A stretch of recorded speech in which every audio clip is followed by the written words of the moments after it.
নমস্কার, আমি স্বপন শ্রীমান। আমি আমার ইউটিউব চ্যানেল থেকে সংক্ষিপ্ত বক্তব্য রাখছি এসআইআর নিয়ে।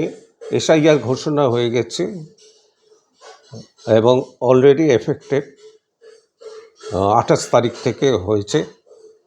4 তারিখ থেকে বাড়ি বাড়ি গিয়ে ফর্ম বিলি করা শুরু হবে। আমি যে বিষয়ে বক্তব্য রাখছি, এসআইআর ঘোষণা হওয়ার পরে ভাইপো, পিসির ভাইপো আর কি, দলের তৃণমূল দলের সেকেন্ড ইন কমান্ড এবং সংসদের সদস্য, তিনি যেভাবে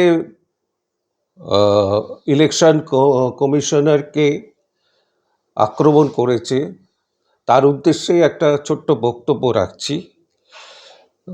নির্বাচন কমিশন কোনো সাধারণ প্রতিষ্ঠান নয়, এটা আমাদের গণতন্ত্রের মেরুদণ্ড। এটা তাকে বুঝতে হবে।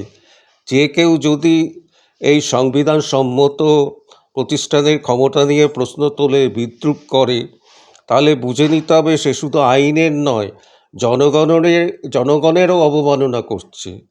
আমরা চাই না কেউ আইনের ঊর্ধ্বে দাঁড়াক। আমরা চাই আইন সবার জন্য সমান হোক।